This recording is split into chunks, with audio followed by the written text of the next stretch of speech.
Paulo Barbosa, número 138.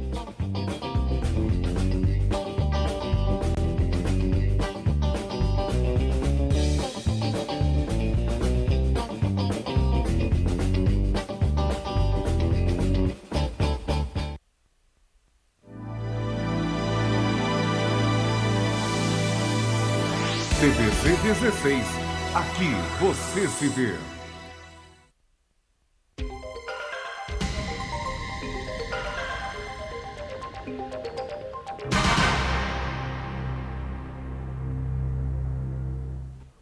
Olá, amigos do programa Enfoque Espírita. Mais uma vez, como tem sido já há alguns anos, o programa Espírita se propõe a levar a paz à sua casa. Aliás, nós vamos saber disso na hora de ler a nossa mensagem e vamos apontar por que nós escolhemos aquela mensagem. Mas, na realidade, é isso que nós temos tentado fazer. Por quê? Porque nós precisamos tanto de paz que depois que Jesus faleceu, ele diz que ia voltar, os discípulos não entenderam assim. Havia muita ignorância na época que poucos sabiam ler e escrever. E Jesus voltou, mas não da forma como ele esperava. Assim nós vemos no capítulo 20 de João, que estando os discípulos reunidos de portas e janelas fechadas, o texto diz isso, e Jesus subitamente, atenção para o texto, de portas e janelas fechadas, então Jesus apareceu no meio deles e disse, a paz seja convosco. E ficou conversando ali com os discípulos, um tempo não descrito qual foi, e mais tarde, então, Tomé, que era um dos discípulos de Jesus, não estava presente, ele disse textualmente, espera aí, se eu não ver Jesus, não apertar a ferida que ele tem aqui do lado, e os locais onde levou à morte, perdão, então eu não vou acreditar. Então, ele não acreditava no relato dos discípulos, apesar de ele ter convivido com Jesus. Mas o fato é que, uma semana depois, eles estavam normalmente reunidos, até para saber o que fazer, porque o cristianismo estava começando, mas já a perseguição já existia. Então, eles estando novamente, o texto diz isso, João, capítulo 20.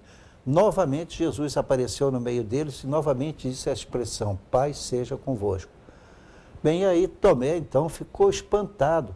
E Jesus disse para ele, vem aqui, toca a mão nas minhas feridas, veja se sou eu mesmo. E Tomé disse aquela frase que já se tornou um lema, né? Meu Senhor e meu Deus. Era assim que ele olhava o Senhor Jesus. Bem, hoje em dia, depois do avanço, todo mundo é aculturado, nós temos a Bíblia, os evangelhos para contar para nós o que aconteceu. Jesus deixou a sua mensagem maravilhosa. E nunca como agora, o mundo, todo mundo, precisa de paz. Em todas as partes do mundo a gente vê ainda violência. Violência, porém, sempre existiu. É resultado da nossa inferioridade. Por isso aí, nós começamos o programa sempre dizendo isso, que nós não estamos aqui para captar as pessoas como se fosse espírita e nessa altura estivesse salvo. Não, para estejamos numa situação melhor, cada um tem que fazer o seu trabalho, independente da religião. Comportar-se como tal. Pode ficar tenso, angustiado, preocupado. Olha, você é filho de Deus e vai morrer muitas vezes, mas o teu espírito não. Você, nesse sentido, você é imortal. Vai morrer muitas vezes, mas desencarnar, portanto, e ficar no mundo espiritual sempre progredindo, porque o espírito não retrograda. Diante dessa nossa pequena altercação para poder explicar detalhadamente o que acontece, nós temos hoje uma visita muito importante do nosso irmão Antônio Carlos, e o fazemos isso com muito carinho. Depois aqui vou explicar porque eu vou pedir a ele uma série de coisas. Tudo bem, meu irmão? Como está, Antônio? Tudo bem? Bom dia, alegre, contente, agradecido pela oportunidade de trabalhar o Antônio Carlos é presidente de um grupo, não vou antecipar qual é, vou esperar que a coisa flua normalmente. Então, o que nós fazemos quando começamos o programa? Primeiro, a gente sempre pede ao Vecmilha para ele citar quais dias que o programa vem, mas o nosso irmão está doente de cama e peço a Deus que ele não venha a ser operado, mas essa possibilidade existe. Eu quero é que ele se melhore, mas no momento, hoje, ele não está aqui conosco. Pedimos a Deus que esteja tudo bem com ele, tá? Na verdade, o nosso programa vai nas 10 horas ou 10h30 aí, de quarta-feira, toda quarta-feira, com reprise às 17 horas de terça-feira, 18 de sábado e 17 de terça-feira. Bom, e nós aceitamos perguntas e sugestões através do endereço enfoquegeralpetrópolis@gmail.com. Eu disse, não é enfoque espírita, é enfoquegeralpetrópolis@gmail.com. Lembrar também que você pode ver no Facebook esse programa, tá? Editando apenas TV Cidade de Petrópolis, né? Entra no Facebook e coloca lá, TV Cidade de Petrópolis. E na internet em www.tvc16.com. Bom, então me permita, meu caro, eu pediria a você para que eu mesmo lesse o trecho, mas eu gostaria de mostrar uns detalhes. Que livro é esse? Trouxe de propósito, Palavras de Vida Eterna, tá? Então, é um livro muito interessante, até tudo recebido de Emmanuel. Olha, só para que tenha uma ideia, aqui tem 180 mensagens diferentes. O que nos interessa é que, de propósito, nós escolhemos a página número 47. A página não, aqui na casa a página é 111, mas a lição é número 47. Olha o título, meu irmão. Estejamos em paz. O outro título seguido a ele, eu vou pelo índice que fica mais fácil, então vejamos aqui. No sustento da paz, o item número 45. Na 46, na tarefa da paz. E na 47, estejamos em paz. Então isso acontece por quê? Porque efetivamente nós precisamos de paz, não só aqui. Agora nos Estados Unidos ocorrendo um incêndio tremendo, já tem mais de 45 pessoas sumidas, mortas, reconhecidamente estão mortas, mais lá 200 desaparecidos. É o maior incêndio da história acontecido nos Estados Unidos. Na Califórnia. Na Califórnia. Então nós estamos assustados, nós encarnados, porque também o nosso país passa dificuldade. E as pessoas não ficam em paz. Há violência em todo o mundo. Não importa para nós que eles estejam violentos, o importante é que nós estejamos com a nossa paz. Então eu vou ler um dos textos que tem como título a expressão estejamos em paz. Porque Jesus diz, paz seja conosco, João capítulo 20, como citei, versículo 19.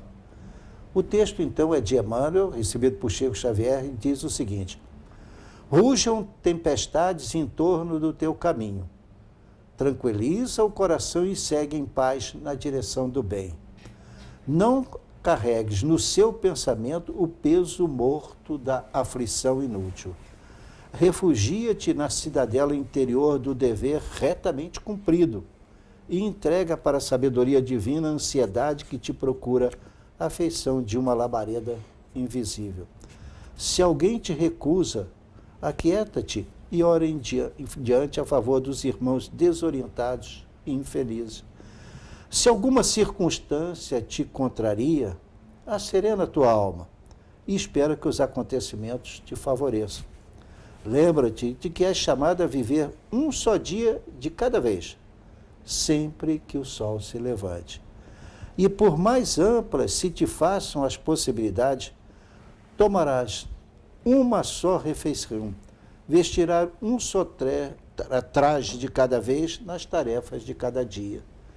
Embora te atormentes pela claridade noturna, embora te atormentes pela claridade diurna, a alvorada não brilhará antes da hora prevista. E embora te interesse pelo fruto de determinada árvore, não chegarás a colher antes do justo momento. A pretexto, porém, de garantir a própria serenidade, não te demores na inércia. Mentaliza o bem, prossegue na construção do melhor, como quem sabe que a colheita farta pede terra abençoada pela charrua. Sejam quais forem as tuas dificuldades, lembra-te de que a paz é a segurança da vida. não nos esqueçamos de que, na hora da manjedoura, as vozes celestiais, após o louvor dos céus, expressaram votos de paz à terra. E depois da ressurreição, voltando gloriosamente ao convívio das criaturas, antes de qualquer plano de trabalho, disse Jesus aos seus discípulos espantados: a paz seja convosco. Portanto, são 3 artigos sobre a paz e escolhemos de propósito para a gente também poder falar. Eu costumo dizer, sempre faço ainda uma coisa que hoje vou continuar a fazer. Então, eu confesso que está aqui em algum lugar, a mensagem eu trouxe, deixei no bolso, eu deixei do lado de cá, não, eu deixei fora daqui. O que acontece? Eu deixo sempre o Vec Oliveira fazer, e essa parte eu faço hoje, mas ele está doente. É o quê? Nós estamos sempre nos esforçando para divulgar uma tarefa maravilhosa que o nosso irmão daqui faz sempre, que são os núcleos espíritas, que hoje eu quero mostrar, foi por iniciativa dele. De que forma? No Terceiro Seu, ele sugeriu, junto com outros companheiros, ele mesmo poderá contar essa história, e que veio a surgir aquilo que sempre faço no programa, os núcleos espíritas. Ou seja, se você deseja ter na sua casa uma ou mais reuniões espíritas, o que vai acontecer? Ele vai até a sua casa, forma uma comissão, vai ver o que você tem, o local, pode ser uma garagem, pode ser uma varanda, pode ser uma sala, lá será colocada uma mesa, algumas cadeiras, uma pessoa vai fazer um trabalho de 45 minutos falando sobre o tema que ele indicar, geralmente do livro o Evangelho segundo o Espiritismo. Depois, terminado isso aí, vem a prece, vem a água fluídica e o passe. A água fluídica é a água normal, purificada pela espiritualidade. E assim, terminado isso aí, você terá a sua casa abençoada, porque vem o passe, que também não tem incorporação de espíritos na hora do passe, não. É simplesmente a imposição das mãos, em que a gente vai orar pela paz na sua casa. Aí eu vou perguntar ao Antônio Carlos, antes de eu mesmo falar, para ele tocar quais são os núcleos espíritas que já estão funcionando e a exigência de ser em determinados lugares, né? Você gostaria que aí você falasse, que pode acrescentar, se tem mais algum núcleo espírita, que 2 já estão funcionando. Agora eu preferia que você falasse sobre os núcleos espíritas, para a gente começar.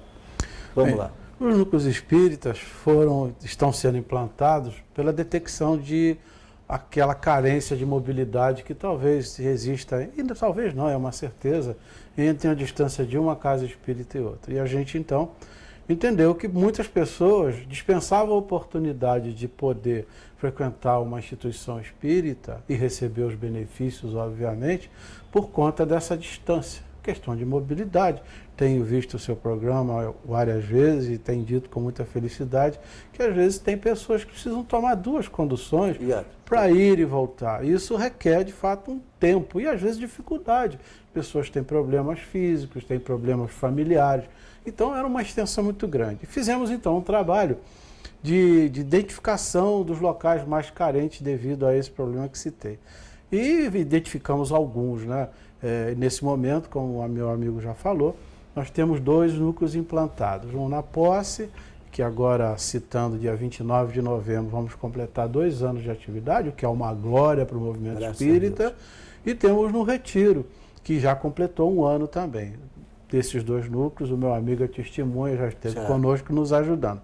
Isso para nós é motivo de felicidade. Mas temos outros pontos que ainda podem receber. Nogueira, temos Pedro do Rio, temos Meio da Serra, temos Vale das Videiras, Nogueira, enfim, alguns outros que também no momento não registro, mas que são necessários, que a gente pode evidentemente informar depois entrando em contato conosco. E a ideia, em princípio, não é formar um centro espírita. O futuro a gente não sabe, porque a gente acha que domina a questão. E a questão não é dominada mais pela gente. A espiritualidade é que encaminha e determina. E nós, como obedecemos às ordens de cima, através da intuição, às vezes até pela inspiração, meu amigo domina a matéria, a gente segue essas ordens. Evidentemente que há carências ainda que a serem supridas. Essas carências são determinadas, como disse, pela questão de distância. Mas a espiritualidade reconhece que nós, conquanto comissão formada pelo Terceiro Selo para reger esse trabalho, nós temos dificuldades e limitações. Claro, ainda temos vida material, no meu caso especial, tenho lá as questões do grupo espírita que dirijo, as palestras que fazemos, enfim, temos atividades outras que a gente não pode ainda se dedicar integralmente a essa questão. Então eles encaminham segundo a nossa condição. Isso é muito claro, Jesus quando fala, né, não se coloca fardos pesados e ombros fracos. E por aí a coisa caminha. Mas existem outras carências e a gente está aberto a esses diálogos nesses locais que a gente citou, alguns outros talvez teria que citar, para poder então implantar. E a gente fica com muita felicidade de saber que há uma adesão interessante. O da posse tem características diferentes do retiro, isso não é o momento para a gente comentar, mas são extremamente utilizados pela espiritualidade superior. Na realidade, no livro Nosso Lar, existe lá, eu não me lembro exatamente o capítulo, meu amigo também, talvez os telespectadores também tenham esse conhecimento, de uma viúva, né, que tinha ficado viúva há pouco tempo, e ela fazia, quando o marido estava vivo, fazia semanalmente o evangelho no lar, o culto no lar, né? E ela tinha 3 filhos, naquela relato tinha, né? E ela continuou com toda essa tradição de fazer. E a espiritualidade, então, criou ali um posto de socorro espiritual. Perfeito. No que o relato está lá, né, que a espiritualidade adentra o espaço, enfim, que usa aquele espaço para trazer espíritos enfermos, espíritos que querem se esclarecer. Claro que é aberto também aos encarnados e tudo. Consequentemente, digamos, esse culto lá vai deixar paz na sua casa, não vai? Mas é o primeiro aspecto a ser abençoado. Exato. Até Falamos pelo na esforço paz que se faz. aqui e você está insistindo mas na paz agora. Mas não tenha dúvida nenhuma. Se o meu amigo, não preciso dizer isso, mas vamos deixar no ar assim, né? Consulte as pessoas que frequentam os núcleos e vão ver. Claro. Lá na posse, por exemplo, eu não vou citar o nome, mas a pessoa responsável, que é uma residência, inclusive queria dizer que amanhã nós não vamos ter lá a reunião pública, porque trata-se de uma residência e precisa se preservar a intimidade do espaço. Claro. Se fosse um grupo espírita, como lá no GEUC, nós usamos o feriado também para trabalhar. Mas lá é preciso que se respeite a condição material. Evidente. E isso é assim. E ela mesmo disse, olha, eu sou muito ajudada depois que eu permiti que as questões aqui se realizassem. Então, a gente vê que os primeiros beneficiados, quando se fala ajude o próximo, quem é o próximo? Sou eu mesmo. Eu primeiro beneficiado dessa questão.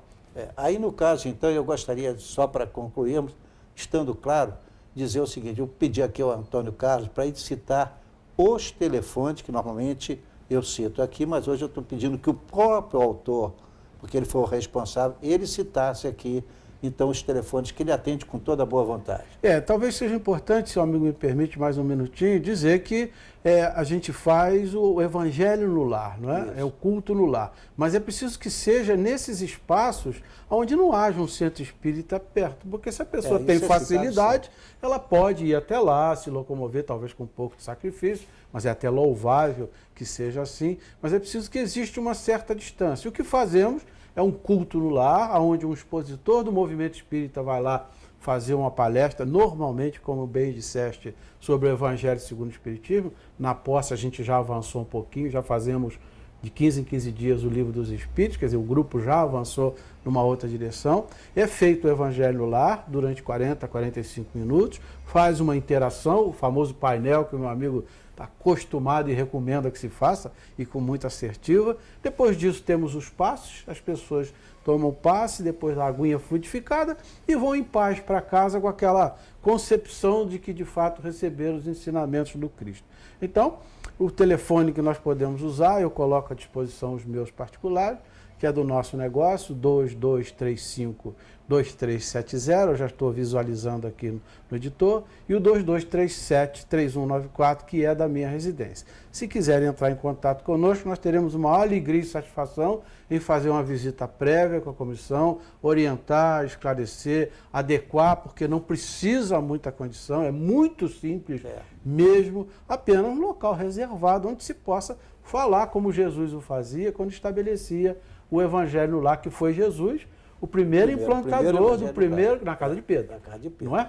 Então nós temos que fazer o primeiro intervalo, mas é bastante interessante porque eu quero retirar dele as experiências passando para terceiros, como é que ele conheceu vivenciando a doutrina espírita. Mas voltaremos em 1 minuto. Até já.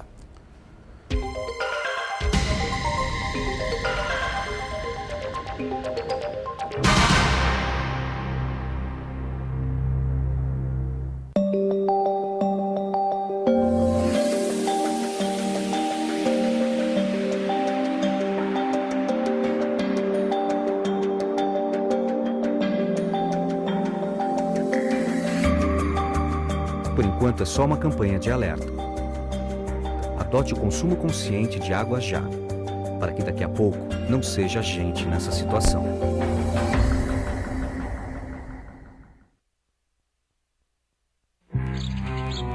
Oi, eu sou a Mônica e essa é a minha história de bullying. Tem uma garota bem popular na minha escola que me tratou mal por muito tempo. Uma vez ela tentou me humilhar e me derrubou na frente de um monte de gente. E ela sempre me chamava de alguma coisa feia que ela inventava. Os outros alunos sempre ficavam do lado dela e contra mim só porque ela é popular. E eu acho que eles ficavam com medo que ela fosse virar contra eles também.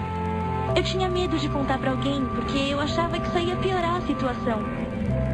Mas a minha mãe viu que eu tava triste, então eu contei tudo pra ela. Ainda bem que eu falei.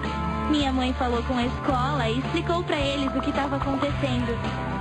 Agora a menina popular parou de ser chata comigo e com os outros também. E no final foi melhor pra todo mundo.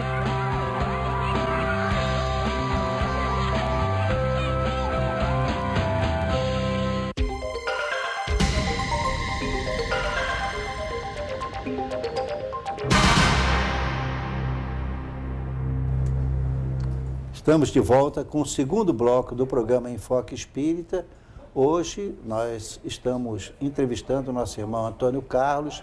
Ele é presidente de um centro espírita. Nós já falamos de um trabalho que ele faz, que são a formação de núcleos espíritas nas casas daquelas pessoas que desejam manter um conhecimento espírita, mas moram muito longe dos centros espíritas organizados. Ele frisou, mas eu insisto, não há a ideia de fazer centros espíritas, não é isso, mas de fazer realmente o culto do Evangelho no lar, na sua casa, que trazendo paz, que é o mais importante. Então, Antônio Carlos, gostaríamos que você falasse um pouco de você, entendeu? Da sua vivência espírita, e o GU que surgiu por trabalho seu. Não muito longo, mas falasse isso aí, por favor. Na realidade, eu sou, vamos dizer, reminiscente, né? Sim. Se eu pudesse ter isso hoje, eu diria que eu sou um pouco arrependido de ter começado antes. Mas a gente sabe que, como o provérbio diz, né, que quando o discípulo está pronto, o mestre aparece, eu creio nisso. Eu fui conhecer a doutrina espírita aos 40 anos de idade. Tinha, por acaso, não por acaso, mas existiu, nesse mesmo prédio que nós usamos agora, tinha um comércio que o meu amigo teve o prazer de estar conosco algumas vezes no comércio. E a minha esposa, então, a minha atual companheira, já frequentava um grupo espírita e eu nunca fui. Até que um dia ela veio comigo pegar o dinheirinho para ir para a passagem, que a rodoviária aqui é pertinho, era aqui, né? E ela disse, eu vou pegar aqui o dinheiro para a gente ir para lá. Ela, meus filhos, meu filho mais novo e meus filhos do meio. Aí eu, de onde eu estava, eu nunca esqueci dessa palavra e faço questão de dizer porque é até interessante, pitoresco talvez. Eu disse a ela, que hora começa aquele negócio lá? A frase é essa, eu não esqueço. Você vê a minha total ignorância e falta de habilidade com o tema. E eu disse, espera que eu vou com você. E esse espera que eu vou com você, a gente está hoje aqui conversando. Né? Por isso eu acredito piamente naquilo que quando o discípulo está pronto, a tarefa chega às suas mãos. E que assim, nada acontece por acaso. Mas não tem a menor dúvida disso, e sou testemunha no ocular, visual e como quiser. E então nós nos conduzimos até lá e naquela ocasião o grupo ainda estava em constituição e era uma casa, uma residência. Olha o núcleo como funciona, é como se fosse um núcleo espírita, não com essa denominação, aonde um médium que tinha a capacidade que você ou conhece muito bem, ou o conheceu, quer dizer, melhor, as recordações fazem com que a gente mantenha a tese de conhece muito bem. E ele, então, estava lá por oferta da proprietária da casa, lá no bairro do Retiro. Ela tinha uma copa-cozinha de um espaço interessante, que não precisava ser muito grande, e lá fazíamos. Naquela ocasião, a característica das reuniões era um pouco diferente, o que atraía também o público, né? Hoje a doutrina não prega isso, embora exista e a gente, evidentemente, que respeita. O médio, lá pelas tantas de uma pregação ou de um esclarecimento a livro dos espíritos, às vezes o Evangelho segundo o Espiritismo, e nos seus 15 minutos finais ele ficava mediunizado. Quer dizer, para aquele que não conhece a matéria, o espírito usava o seu aparelho mediúnico para se comunicar. E ali, então, ele respondia às perguntas que o público trazia. E isso, evidentemente, a gente sabe disso, despertava a curiosidade de alguns. As pessoas gostavam muito, ele não disse, mas digo eu, o senhor Zenildo. Exatamente. Gostava muito do senhor Zenildo. Então, e a entidade, como se fala assim, ou o mentor espiritual, melhor dizendo, atualizando para o lado mais político, era o nosso querido irmão Pena, que vinha ao aparelho mediúnico, que ajudou muita gente, com certeza. E a reunião acontecia, e a gente, quando olhou para trás, aquela copa-cozinha estava repleta de pessoas, 50, 60 pessoas a cada terça-feira. Acontece que, por questões da família que nos abrigava, teve que fazer uma mudança para o estado fora do estado do Rio, e aí houve necessidade de se movimentar. E ele era morador lá da Humberto Ruvigatti, lá em cima na estrada do Humberto Ruvigatti, né? Eu me lembro, lá fui à casa dele. Isso, esteve até conosco lá. E lá, então, resolveu se edificar alguma coisa. Primeiro, uma coisa muito modesta, muito simples mesmo. Aliás, nada de maio, é assim que tem que ser mesmo. Não requer aparatos, né? Claro. A gente sabe que a doutrina espírita não é um requisito para se estabelecer com luxo, com grandeza, com ornatos, nada disso. É muito simples e comum, tal qual Jesus o fazia, né? A cópia é sempre essa. Então, fizemos lá, edificamos um pequeno espaço, e aquilo continuou, dá muita gente, até que a gente edificou um espaço maior, mas dentro do terreno do Zenildo Lopes Vidal, né?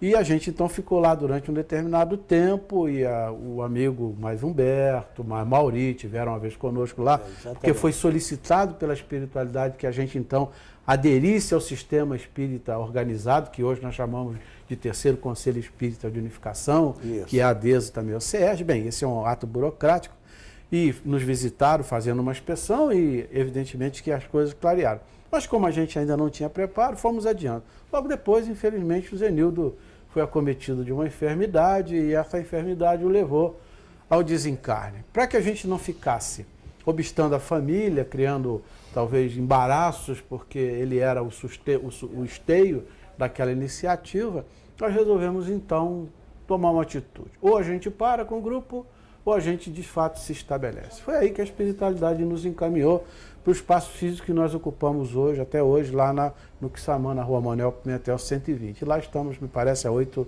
9 anos, eu não guardo bem essas datas. E lá estamos na atividade. Então, aí fizemos tudo como tinha que ser feito. Aderimos ao movimento organizado, e aí começamos a participar ativamente do movimento. E as coisas foram crescendo. Hoje já não tem mais um médio mediunizado que faz, nós temos o atendimento fraterno, que não por acaso, mas é hoje a partir das 19 horas, mas é um médico comum, devidamente instruído, que orienta, esclarece as pessoas. E outras atividades que a casa vai acometer. E nesse espaço, voltando lá à pergunta anterior, está o seu amigo, que então de assessor, né, que distribuía fichinhas para as consultas individuais. Hoje a gente está aqui representando o movimento espírita em algumas questões. A gente está aqui representando como presidente da casa. Estou presidente, não sou, né? E participando da maneira que a gente pode. Qual o nome completo do grupo? Grupo Espírita União, Compreensão e Caridade. E o endereço? Cabe explicar que essa denominação não é um produto nosso, não. Esse é um produto sugerido pelo plano espiritual. Ótimo. Ele sugeriu. O endereço é Rua Manuel Pimentel 120, é uma pequena ladeirinha, ao final da rua tem um rodo, né, de manobra. Ali embaixo, descendo, portanto, para o Quissamã, não é isso?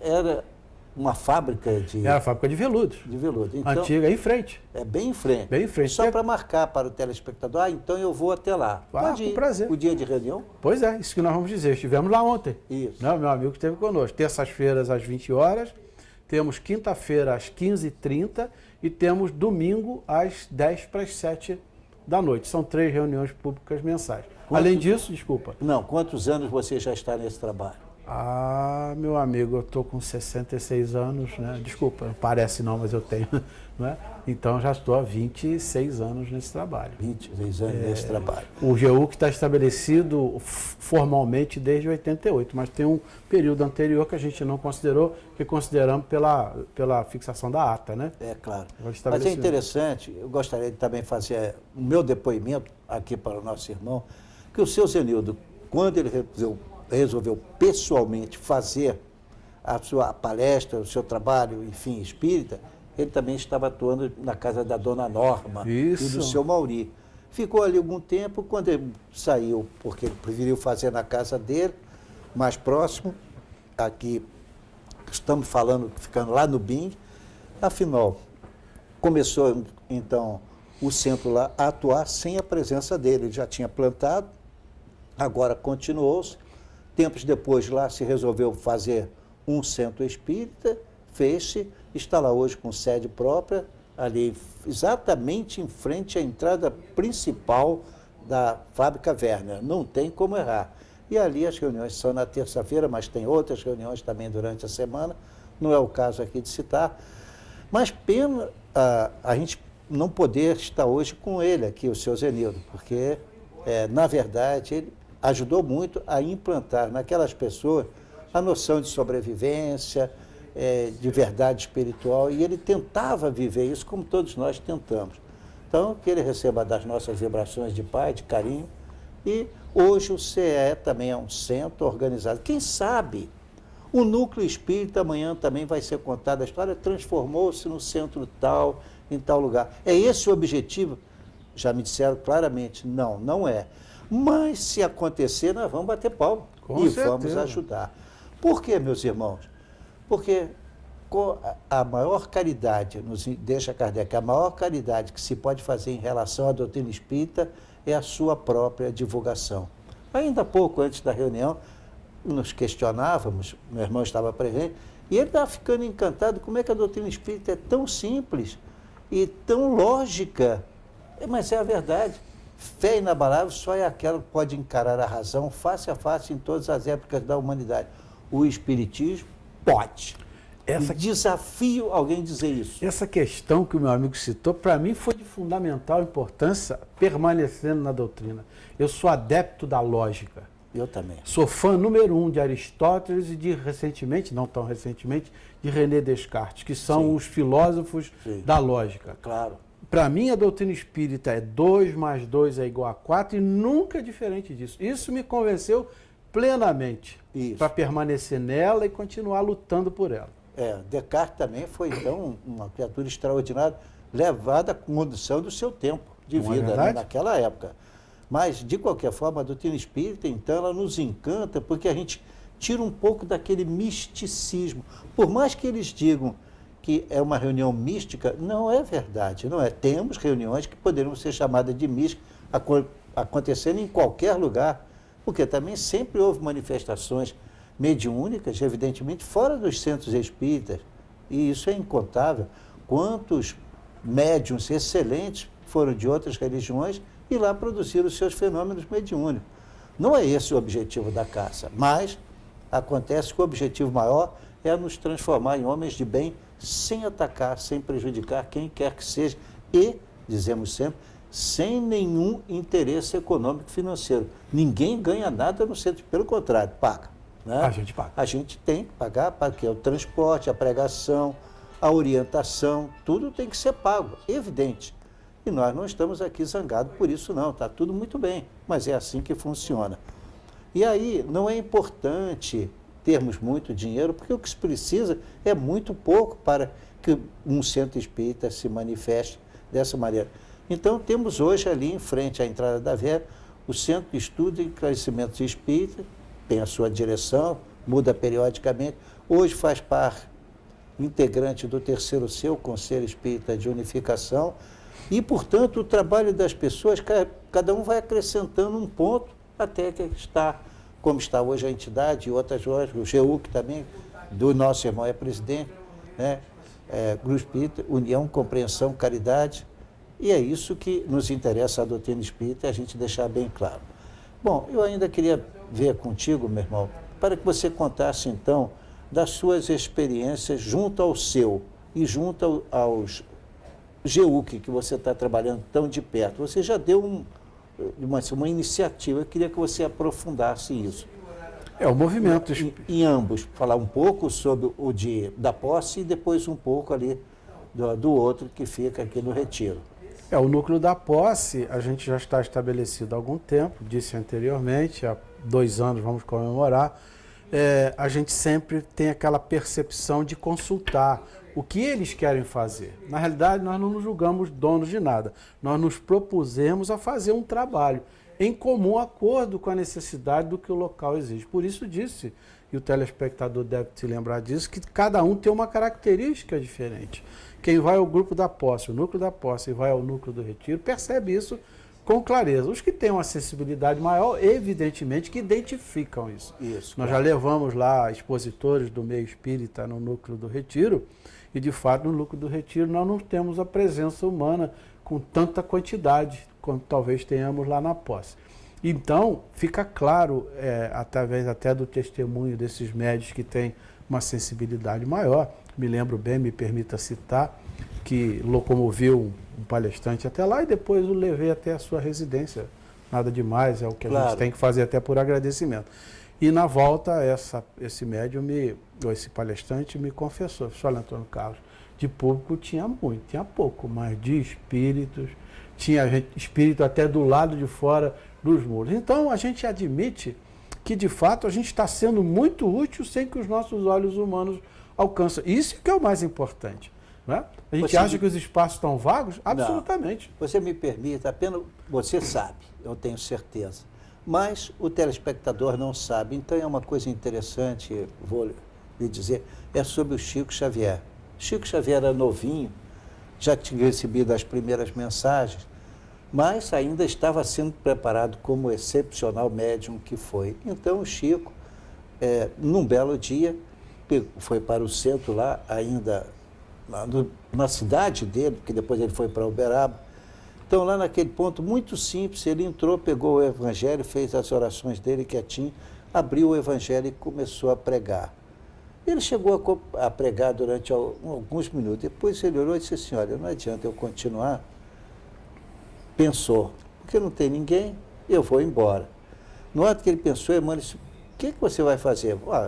Eu vou embora, porque não tem ninguém. Ele disse, quem te disse? Aí chegou, colocou a mão assim sobre o nosso irmão, Chico Xavier, ele, espírito, sobre a testa deles. Então verifique agora, ampliando a capacidade dele de visão. E ele disse, nossa, está lotada de desencarnados. Fale, porque eles também precisam de evangelho. Aliás, são os que mais precisam. Exato. E daí para frente, então, o curiosíssimo é que o Chico era conhecido como aquele homem que ficava pregando para os espíritos desencarnados, mas ninguém via nada, mas ele, Chico, fazia... Tinha convicção. Até que, pelo trabalho moral dele, ele conseguiu fazer o que é a doutrina espírita. Mas a gente, quando está pregando assim, a gente fica entusiasmado. Se você lembrar de alguma coisa, relativamente ao crescimento da casa, o trabalho ser no sentido de manter, porque você faz isso na sua própria casa, não é verdade? Então eu queria que você enfatizasse a paz que existe lá dentro, a felicidade de todos estarem compartilhando, mas para isso nós temos que fazer mais um intervalo. Então vai se preparando, porque eu vou pedir isso logo a seguir. Faltaremos 1 minuto. Até já.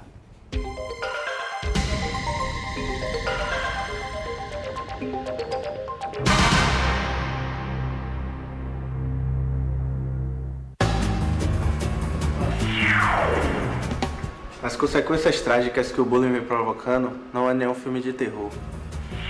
O drama é real e as perdas são incalculáveis. Não queira viver este filme de lágrimas e dor. Não haverá final feliz nem para a vítima e muito menos para o agressor. Não seja o vilão dessa história.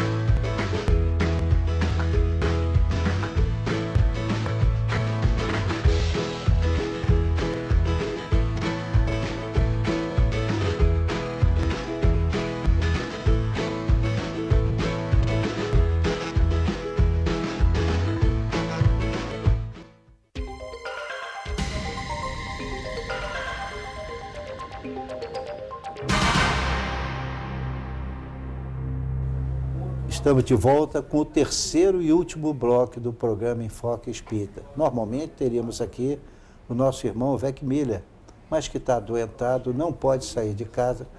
Talvez tenha que se submeter a uma cirurgia.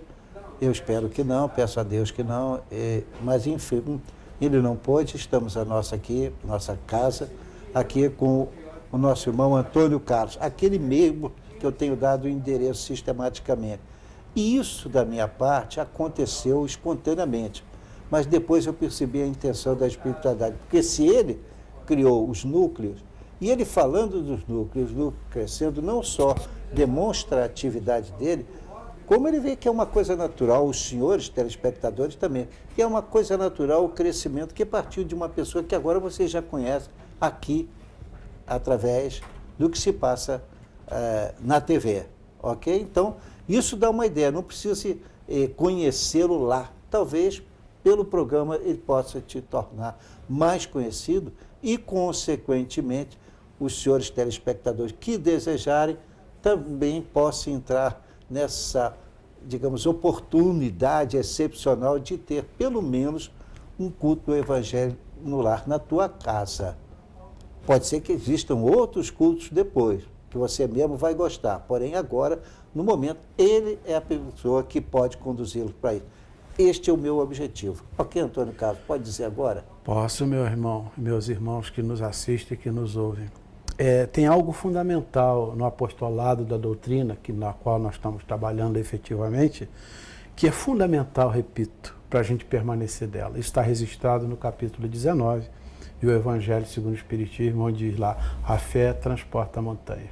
Isso. As montanhas são as dificuldades que a vida nos impõe. Não é que nos impõe. Às vezes são provações, às vezes são expiações. Cada um, de acordo com a sua individualidade, vai passar por momentos dessa natureza, não com objeto de pesar, de fazer sofrer ou de pagar algum débito, não. O projeto fundamental disso é que a gente adquire experiência para progredir no caminho sem voltar. E a fé entra como isso. Eu, em particular, costumo dizer que a fé ela é verdadeira quando os obstáculos aparecem.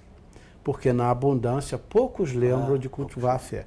E é fato. E eu passei por várias experiências físicas nesse aspecto, né? Até física mesmo, de corpo físico. Aliás, aproveite, se você me permite, mandar o meu conforto para o Vec Miller, dizer a ele que passei por experiências dessa meu amigo, e acho que ele conheço deve estar bem nos vendo em casa, né? meu conforto, meu consolo, a sua fé renovada.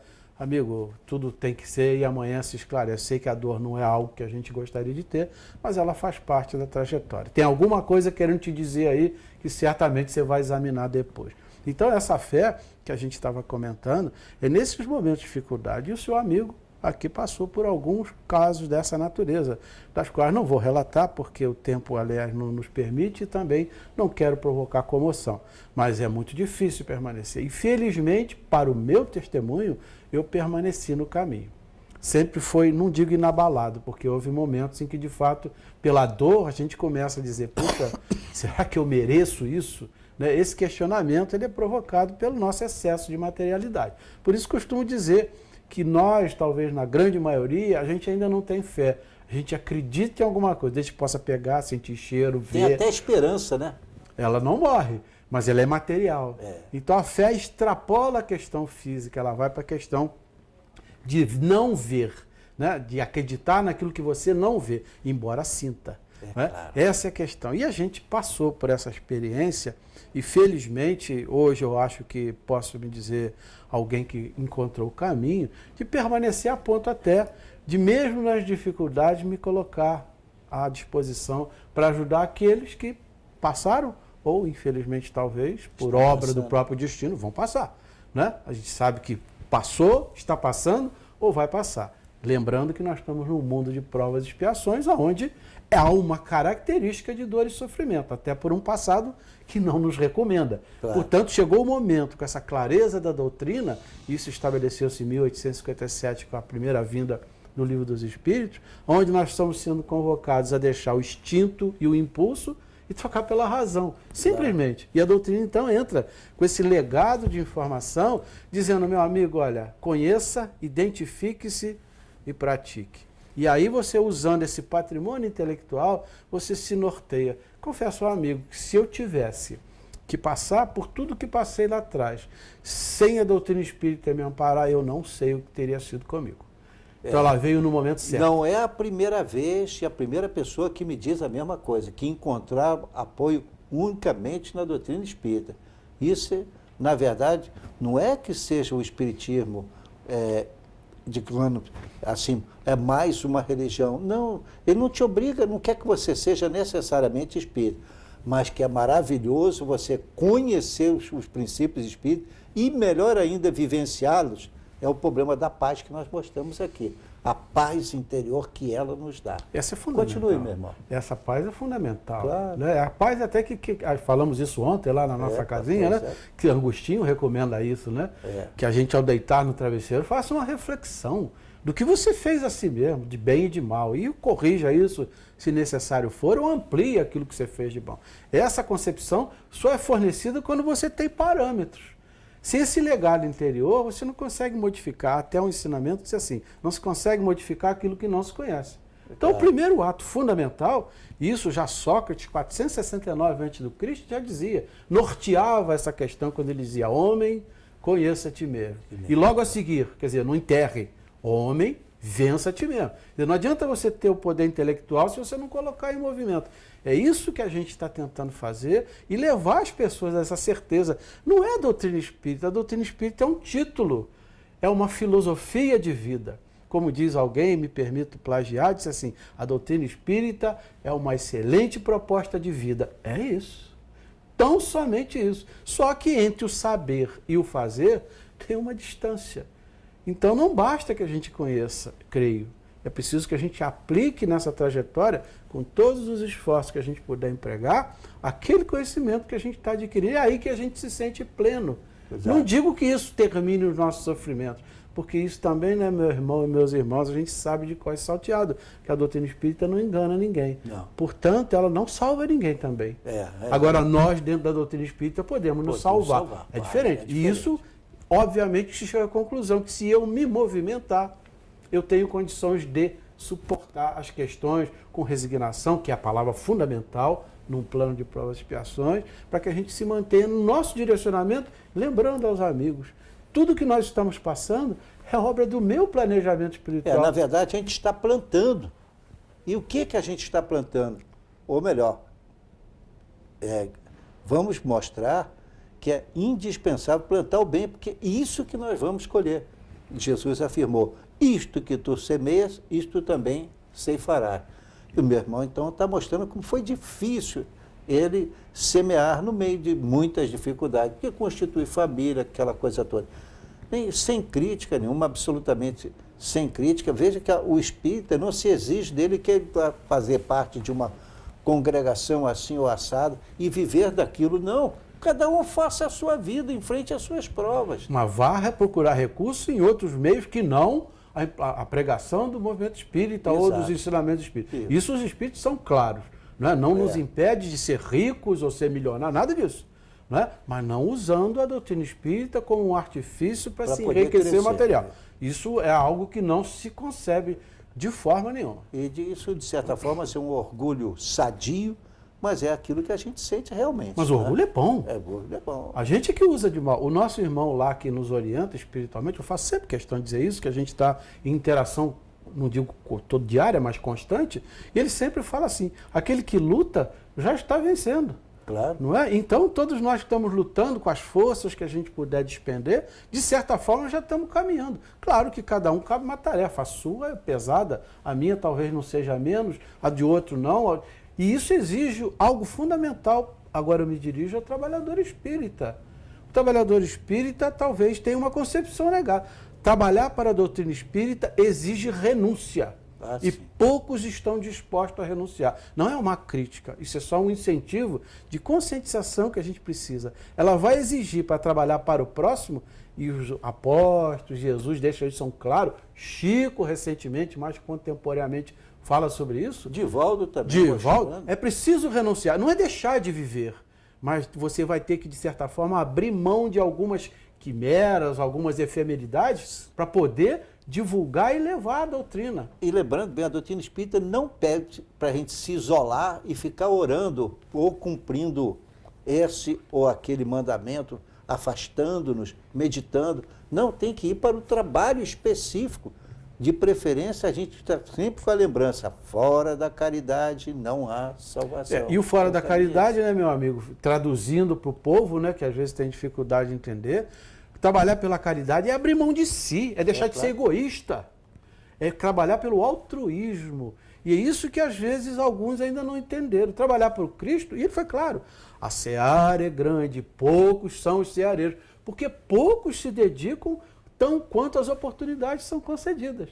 E dentro desse aspecto, a vida material é um empecilho.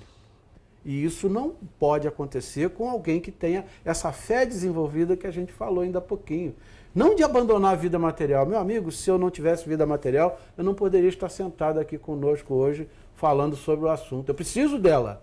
E ela não é para ser dispensada, é para ser vivida. Mas nós temos que ter a consciência do equilíbrio. Hoje o espírita, ele tem a consciência plena de que ele não é um.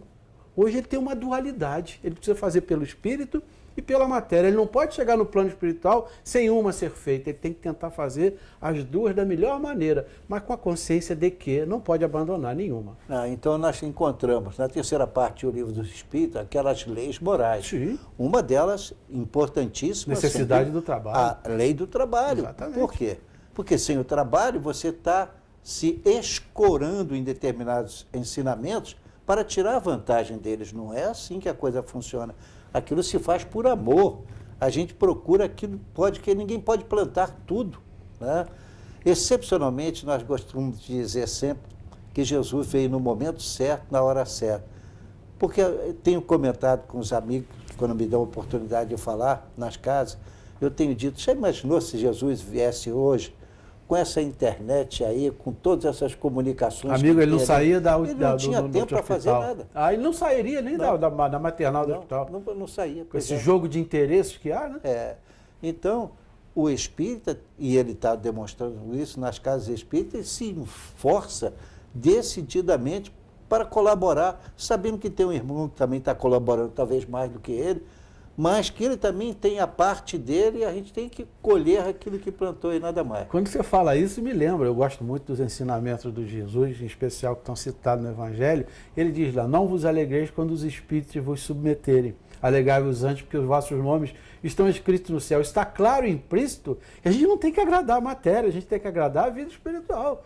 A gente precisa trabalhar por ela, porque o nosso grande reconhecimento não é na vida física, e sim na vida material, até porque a vida física é efêmera, passageira, a gente sabe disso. E com isso, a nossa caixa preta, que é aquilo que a gente constrói durante uma experiência, ou várias, dependendo da condição de cada um, ela é aberta no plano espiritual, e lá vai estar constando o que fizeste, dos talentos que te foram confiados, né? É nisso que a gente tem. E aí fica um chamamento muito mais forte para nós, trabalhadores da seara, que a gente não se queixe das atribuições, da dedicação, às vezes da renúncia que nós temos que fazer pelo nosso grupo espírita, pelos aqueles que batem a nossa porta, ou seja, fora da caridade não há salvação.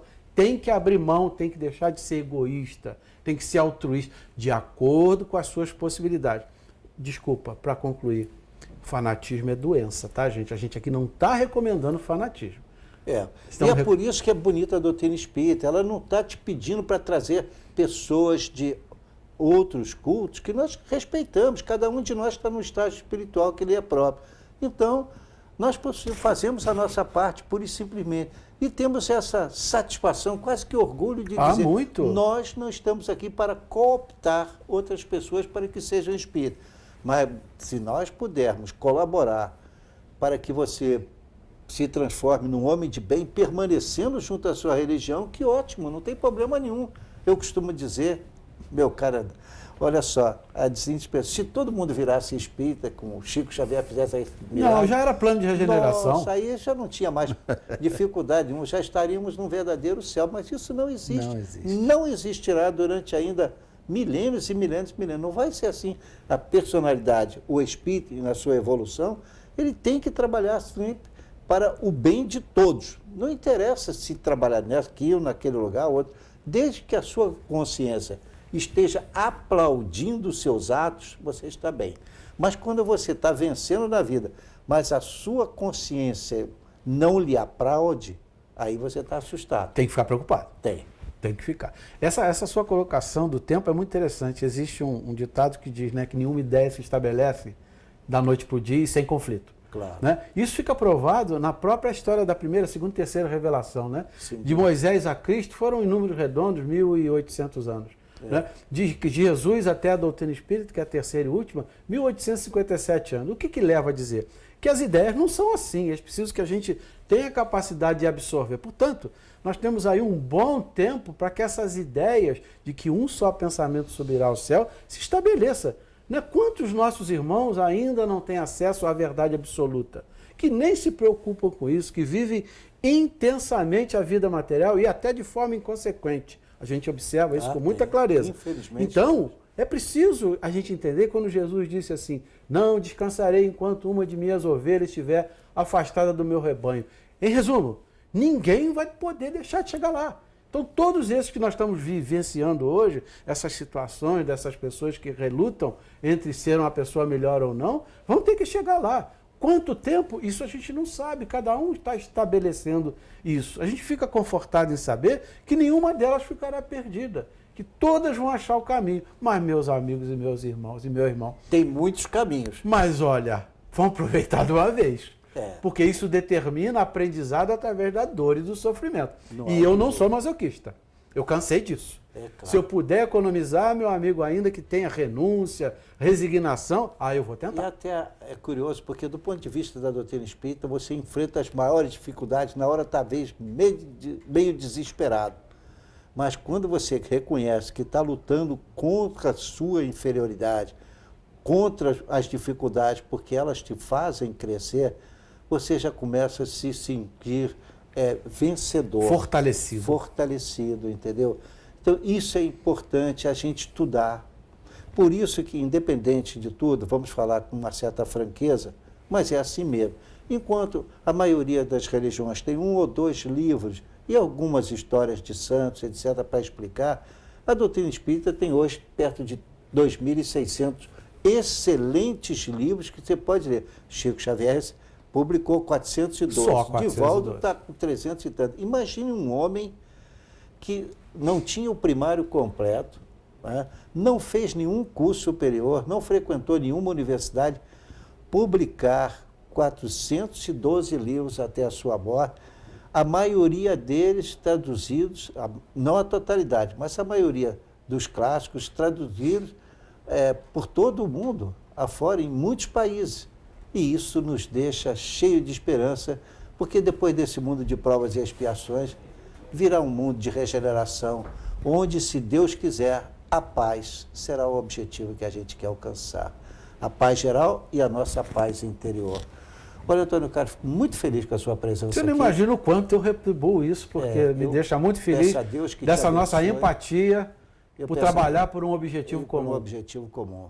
Entendeu? Você vai depender, eu sou bem mais velho que você, já enfrentei muitas dificuldades também. Aliás, nem gosto de tocar nesse assunto, que as dificuldades me fizeram crescer. Mas eu lhe confesso, como confesso sempre, o seguinte: graças a Deus elas existiram. Porque aqueles que foram conterrâneos junto comigo, mas que não tiveram dificuldades, eu antigamente não entendia. Até eu diria que eu lamentava que eu não tivesse sido igual fulano. Hoje não. Eu digo, graças a Deus eu tenho uma riqueza que não é qualquer um que tem. Demorou para aparecer, mas graças a Deus eu sei que tenho dificuldades, continuo tendo, tenho que lutar, mas é assim que se cresce. E o melhor disso tudo é que o amigo tem consciência plena que diante delas deu o seu melhor. Sem dúvida. No aspecto de rasga essa página, vou fazer uma outra. E é assim a vida do espírito.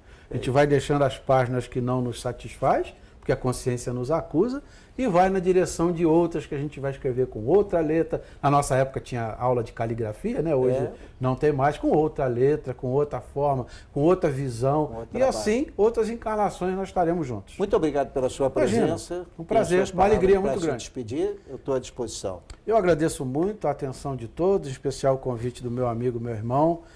desejando que nós, de certa forma, pudéssemos ter colaborado, ainda que modestamente, porque o nosso conhecimento não é tão vasto, mas pelo menos a convicção de que vale a pena a gente lutar por um amanhã melhor. Isso é estimulado pelo Cristo, quando foi lançado para nós algo fundamental através do nosso irmão Paulo de Tarso, que dizia que a esperança não pode morrer nunca. É isso que a gente deposita, um amanhã melhor. Deus continue lhe abençoando, muito obrigado pela sua presença.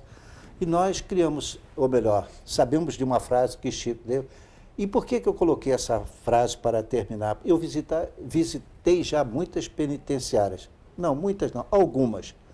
E algumas desde o tempo que eu estudava direito. E naquela oportunidade, uma das vezes, eu vi essa expressão colocada dentro de uma penitenciária. Olha como é próprio para quem está lá dentro. A frase diz o seguinte: embora ninguém possa voltar atrás e fazer um novo começo, qualquer um pode começar agora e fazer um novo fim.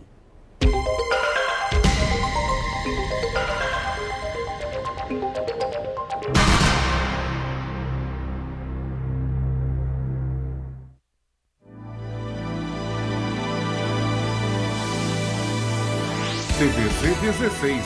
Aqui você se vê.